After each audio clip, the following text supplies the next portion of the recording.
നർത്തകർക്ക് ഒരു സന്തോഷ വാർത്തയുമായി റാൽഡിയ events. Event management രംഗത്ത് 3 വർഷത്തിലേറെയായി സജീവ സാന്നിധ്യമായ റാൽഡിയ ഇവന്റ്സ് നർത്തകർക്കായി ഒരു ചാമ്പ്യൻഷിപ്പ് ഒരുക്കുകയാണ്. റാൽഡിയ ഡാൻസ് ചാമ്പ്യൻഷിപ്പിൽ 1ാം സ്ഥാനം കരസ്ഥമാക്കുന്ന ടീമിനെ കാത്തിരിക്കുന്നത് 3 ലക്ഷം രൂപയുടെ ക്യാഷ് പ്രൈസും എവർ റോളിംഗ് ട്രോഫിയുമാണ്.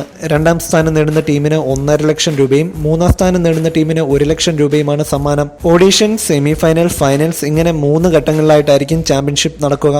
സെപ്റ്റംബർ 1 തിരുവനന്തപുരത്ത് വെച്ചും സെപ്റ്റംബർ 4 കൊച്ചിയിൽ വെച്ചും സെപ്റ്റംബർ 7 കോഴിക്കോട്ടും വെച്ചുമായിരിക്കും ഓഡീഷൻ നടക്കുക. തുടർന്ന് സെപ്റ്റംബർ 15 സെമിഫൈനലും ഒക്ടോബർ 16 തിരുവനന്തപുരത്ത് വെച്ച് ഫൈനലും അരങ്ങേറും. പ്രശസ്ത നൃത്ത സംവിധായകരായ സജന നജാം, അരവിന്ദ് ആകാശ് തുടങ്ങിയവർ വിധികർത്താക്കളാവും. ഫൈനലിനോടനുബന്ധിച്ച് താരങ്ങളുടെ ഡാൻസ് പെർഫോമൻസ് ഉൾപ്പെടെ വിവിധ കലാരൂപങ്ങൾ അരങ്ങേറും. ഓഗസ്റ്റ് 18 മത്സരത്തിൽ പങ്കെടുക്കാൻ രജിസ്റ്റർ ചെയ്യേണ്ട അവസാന തീയതി. ഡാൻസ് ചാമ്പ്യൻഷിപ്പിനോടൊപ്പം തന്നെ 10 ദിവസം നീണ്ടു നിൽക്കുന്ന റാൽഡിയ കാർണിവൽ ആൻഡ് എക്സ്പോ എന്ന പേരിൽ ഷോപ്പിംഗ് ഫെസ്റ്റിവലും പ്രദർശനവും റാൽഡിയ ഗ്രൂപ്പ്സ് ഒരുക്കുന്നുണ്ട്. തിരുവനന്തപുരം കനകക്കുന്നിൽ ഒക്ടോബർ 7 മുതൽ ഒക്ടോബർ 16 വരെയാണ് ഫെസ്റ്റിവൽ.